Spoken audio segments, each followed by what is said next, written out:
Bueno, entonces, si la clase pasada terminamos de ver lo de humidificación, yo quiero que les quede por ahí bastante en la cabeza pensar que no hay forma de no lesionar un pulmón si nosotros lo sostenemos, ventilándolo sin humidificar y calentar el aire, que esto es lo que se hace en los quirófanos. En las cirugías, el aire que el paciente recibe en el pulmón estaba seco y frío. Cuanto más larga es la cirugía, más complicada es la probable lesión que este paciente pueda tener de su vía aérea, ¿sí? Inmediatamente que nosotros empezamos a cambiar tanto la forma en que se ventila ese paciente, inmediatamente podemos empezar a generarle lesión.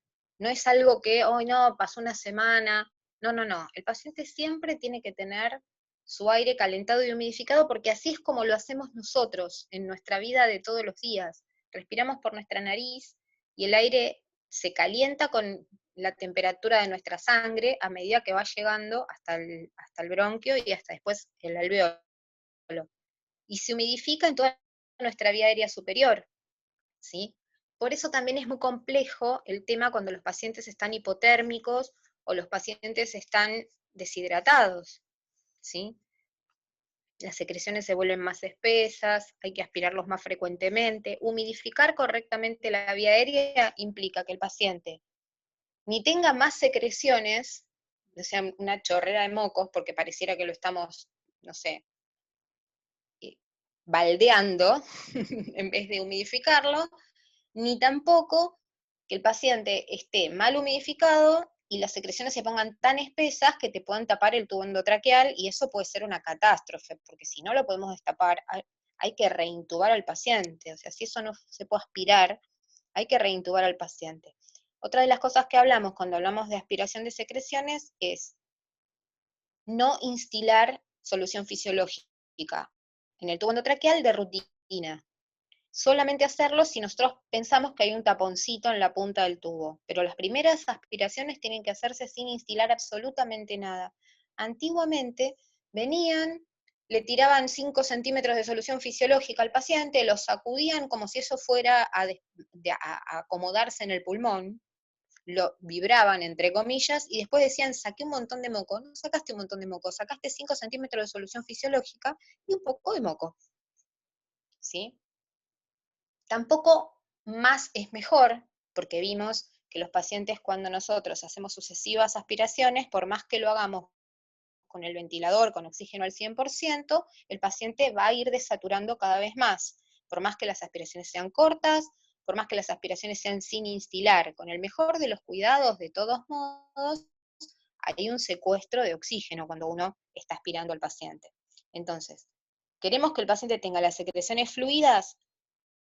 ¿De qué va a depender esto? Va a depender del estado de hidratación del paciente, que esto lo vamos a manejar desde afuera nosotros con el plan de hidratación y los fluidos que le demos, y va a tener que ver también con la temperatura corporal del paciente. El paciente en terapia intensiva no tiene que estar ni con fiebre ni hipotérmico.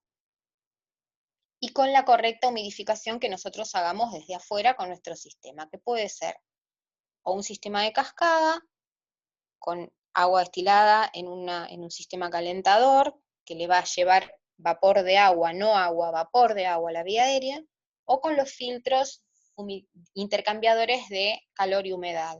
Ahora, con la pandemia, los filtros de humidificadores se cambiaron por filtros intercambiadores de calor y humedad, y además que sean una barrera para los gérmenes, ¿sí? Tienen además esa particularidad, para que no aerosolicen COVID al ambiente. Son los mismos que se usan cuando un paciente tiene gripe o tiene tuberculosis activa, ¿sí?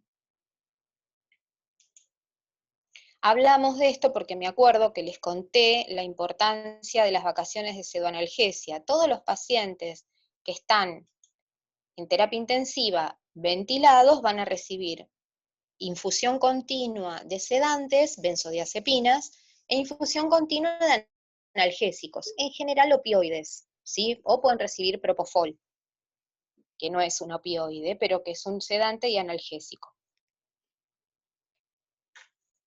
Es de buena práctica y debería todos los días reunirse el equipo en el pase de guardia y decidir hacer, en los pacientes que se puede, ¿sí? Si un paciente tiene una hipertensión endocraniana o mucho dolor, es un gran quemado, No la no escucho, vamos. profe, se escucha entrecortado. Ay, no me digan, otra vez tengo problemas con internet. Esperen que paso el teléfono a datos. No sé, quiero saber si soy yo sola. Quiero saber si soy yo sola o por ahí es el mío. No, a ver, ahora me pasé a... No, Yo hablo profe, yo la por escucho bien. datos. Yo la escucho bárbaro. Igual, por las dudas, lo que hice fue pasarlo a paquete de datos, porque a veces es el Wi-Fi. Lo que pasa es que yo tengo la computadora en el estudio arriba y el módem en el cuarto abajo. Entonces, a veces, por más que hay poca distancia, a veces por ahí puede ser que no llegue bien la señal. Les decía, todos los pacientes que están ventilados, obviamente para poder tolerar todas las cosas que les hacemos en terapia intensiva, más la ventilación mecánica que a veces no es muy amigable con las necesidades del paciente, no siempre, vieron que cuando el paciente tiene una patología respiratoria muy grave, a veces los modos ventilatorios, ya lo vamos a ver, no son muy amigables, no son muy fisiológicos. Entonces al paciente le costaría tolerar un patrón respiratorio como el que le estamos imponiendo desde afuera. Y además, porque hay un montón de cosas que al paciente le dan dolor. Las vías, el tubo, la sonda vesical, un drenaje, su misma patología, eso por ahí es un trauma, ¿sí? Un paciente que está ventilado posquirúrgico. Todos esos pacientes merecen tener un grado de analgesia y un grado de sedación, que no significa que para todos sea igual, porque hay pacientes que pueden estar más despiertos, ustedes cuando tengan la oportunidad de ir a las terapias lo van a ver pacientes que pueden estar más despiertos y tolerando la ventilación mecánica, y hay pacientes que necesitan estar completamente dormidos. Esto todos los días se debe valorar en el pase de guardia.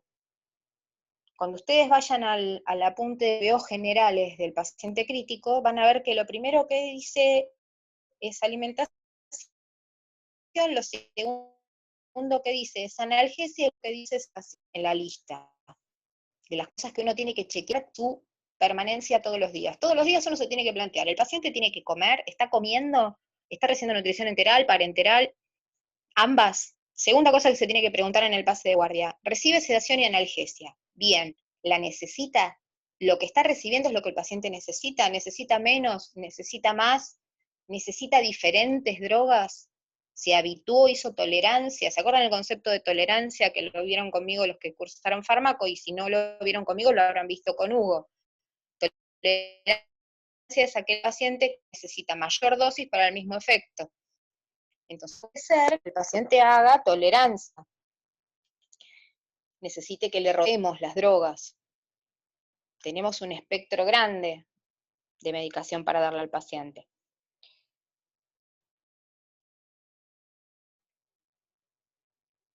Y una idea hoy en día es lo que llaman las vacaciones de sedoanalgesia o interrupción diaria de la infusión de sedantes. A veces no podemos bajar la analgesia cero, no podemos interrumpirla. A veces podemos bajarla a la mitad, pero sí podemos apagar la sedación en pacientes seleccionados, vuelvo a decirles. En estos pacientes lo que se hace es se apaga la sedación, se baja la analgesia y se espera a ver cómo se despierta. Por supuesto, esto implica mucho trabajo de enfermería, porque esto se decide en conjunto con los médicos en el pase de guardia y después se monitorea al paciente. ¿Quién lo monitorea? Enfermería, ¿sí? Porque el paciente puede que se despierte muy bien o puede que se despierte queriéndose arrancar todo. Esto no lo podemos saber desde afuera, pero ¿para qué nos sirven las vacaciones de sedoanalgesia? Primero porque demostraron ser mejores para el paciente. Cuanto menos esté sedado el paciente, mejor para el paciente. Y esto es un concepto bastante novedoso. En mi época le dábamos Valium, que lo tenía 36 horas dormido el paciente. Ahora le damos infusiones de drogas que la apagamos y el paciente se despierta. O tenemos drogas que se las damos y el paciente está despierto, pero sedado, como es la dexmedetomidina o la clonidina. Entonces, el objetivo de la interrupción diaria es poder valorar el sistema neurológico de este paciente, porque mientras el paciente está sedado, yo no puedo hacerle ni la escala de Glasgow, mucho menos valorar lo cognitivo. ¿Por qué? Porque está sedado, justamente, no va a responder, va a estar en coma, o por lo menos inhibida la conciencia, o la capacidad de respuesta voluntaria, si no es la conciencia específicamente, dependerá del grado de sedación.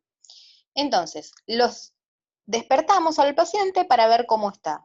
Y todo esto se basa no en un capricho, ni en una moda, ni en una tendencia, sino en el estudio que hizo CRES en el año 2000, donde mostró que si él le hacía vacaciones de pseudoanalgesia a sus pacientes, y eran poquitos pacientes, fíjense, grupo intervención, grupo control, ustedes ya saben de qué se trata, decir grupo intervención y grupo control, bastante parejos, los pacientes se parecen mucho, porque este es un estudio justamente que tiene caso control, o sea que se parece mucho, un paciente al otro, un grupo de pacientes al otro, y fíjense, total de complicaciones entre el grupo que le apagaron la sedación y el grupo que se la dejaron a criterio del médico tratante, o sea, no le apagaron la sedación.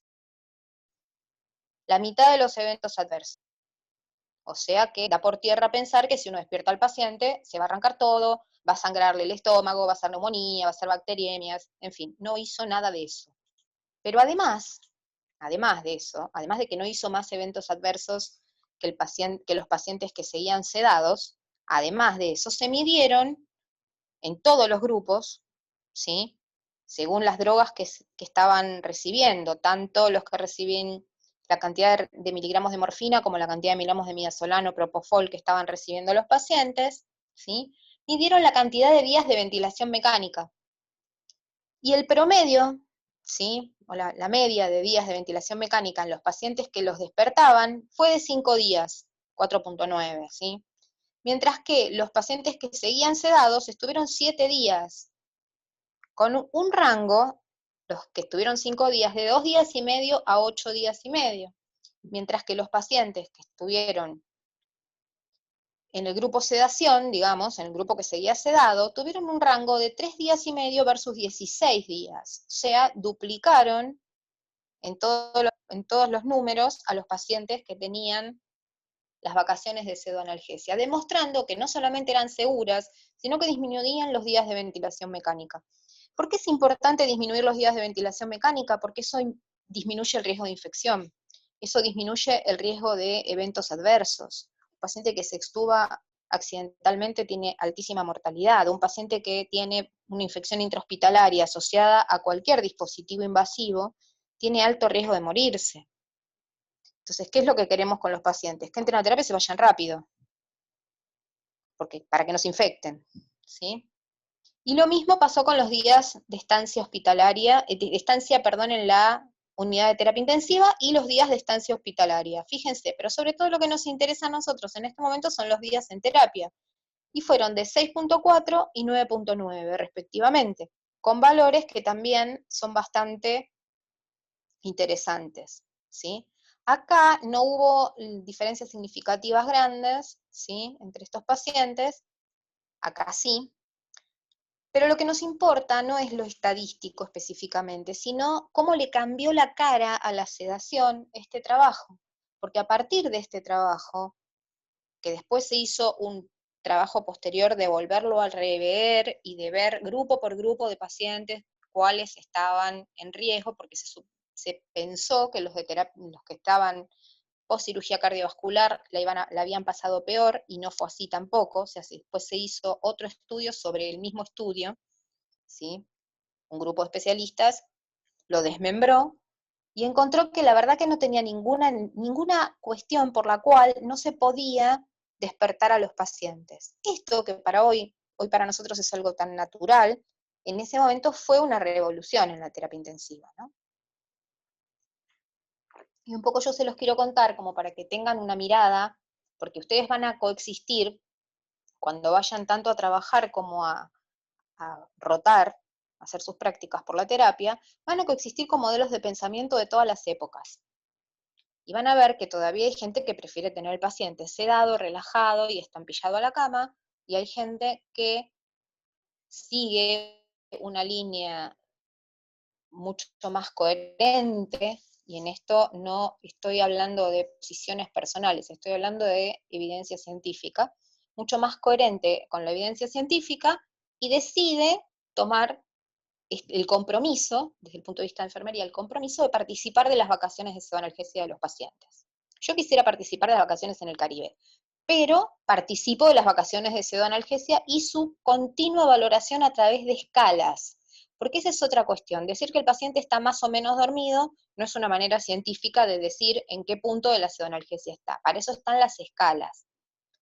La escala de Ramsey, la escala de RAS, la que les guste, pero tener en el servicio una escala de valoración. Y decir, el paciente lo queremos en este lugar, ¿a dónde está parado realmente? Y todos decimos lo mismo, porque cuando todos tenemos el mismo cuadrito que mide las variables, todos hablamos del mismo idioma. Es como decir, tiene 8/15 de Glasgow. Nadie discute que para ustedes, para mí y para alguien en la China, 8/15 de Glasgow es un paciente en coma, o que está por entrar en coma. ¿Sí? Ahora lo que vamos a empezar a ver es la segunda parte de ventilación mecánica, que tal vez es la más tediosa, porque es como la más técnica. Pero son las herramientas que ustedes van a tener cuando finalmente puedan ir a la terapia. Entonces, lo que vamos a hacer ahora es, vamos a reconectarnos, porque me dice acá la computadora que me queda 1 minuto, lo vamos a dejar ese minuto para preguntas, nos vamos a reconectar y vamos a ver cómo funciona un ventilador y qué cosas le podemos ofrecer a los pacientes cuando los vamos a colocar en ventilación mecánica, como para que ustedes puedan hacerse una idea de cómo funciona el aparato y cómo se relaciona ese aparato con el sistema respiratorio de un paciente. Porque hasta ahora lo único que hemos visto han sido cuidados. Hemos visto cuidados generales del paciente ventilado, hemos visto cómo protegerle la vía aérea, cómo cuidarle sus pulmones para que estén fluidas las secreciones, cuándo aspirarlo, cuándo no, cómo controlar la presión del balón, cómo hay que colocar al paciente, en qué posición tiene que estar el paciente para disminuir el riesgo de neumonía.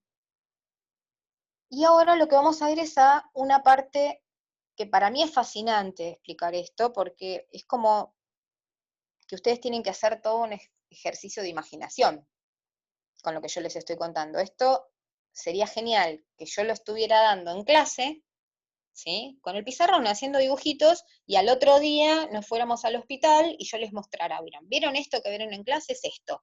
Y esto funciona así con este paciente. Pero bueno, desgraciadamente no tenemos esa opción y no tenemos un ventilador en la facultad para hacer un simulador